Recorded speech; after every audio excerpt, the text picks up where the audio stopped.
What's up, Space Pirates? This is your captain, the chronically charismatic Dr. Disaster, and we have the updated viewing figures for Doctor Who, and things are still looking grim for this season.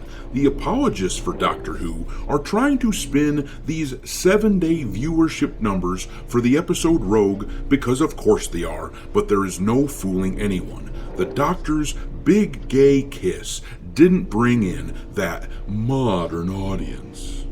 How do I look?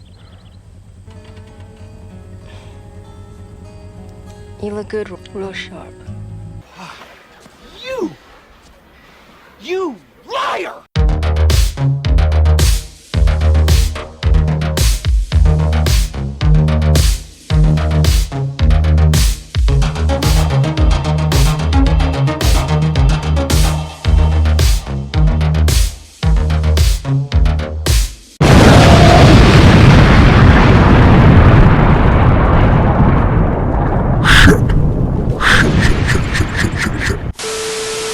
Alright, me hearties, make sure you like this video and subscribe to the channel if you haven't yet, and don't forget to follow me on Twitter, where my handle is Dr. Disaster1. But let's dig into the news. This article comes to us from Radio Times, the mouthpiece for the BBC and Doctor Who. It says, Doctor Who 7-day ratings for Rogue confirmed after season high. Don't bullshit a bullshitter. Now, just to be clear, there really is no reason for them to say anything about a season high except to try to spin things so that this looks really positive. The season high was 2 episodes away at this point, and this episode, Rogue, is actually coming off the season low, and in fact, it is the all-time low for the show. Dot and Bubble hit a 7-day viewing figure of only 3.38 million viewers.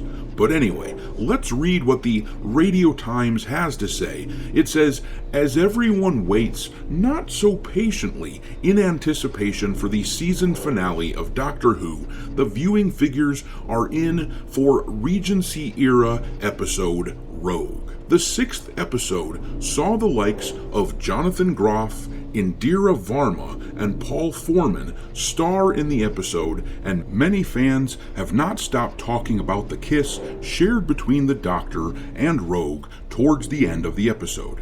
Yeah, people might have talked about it, but that doesn't mean they enjoyed it, and that sure as hell doesn't mean that the audience actually watched the episode, as you will see here. According to Barb, Rogue was watched by a total of 3.521 million people, compared to 3.38 million for Dot and Bubble, 4.058 million for 73 Yards, and 3.57 million for Boom.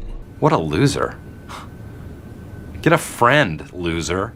Let's face it, these numbers are absolutely pathetic. Even though Rogue had worse overnight viewing figures than Dot and Bubble, it does look like it beat out the all-time worst episode by about 140,000 people, but this isn't a win.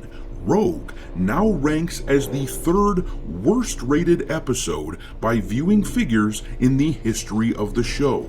The only thing more pathetic than these figures are the people shilling for Doctor Who these days. The Radio Times article does this shilling in the most hilarious of ways, saying the figure of 3.521 million is the total consolidated figure for the first 7 days following the episode's release, including pre-broadcast viewing and viewing on tablets, PCs, and smartphones.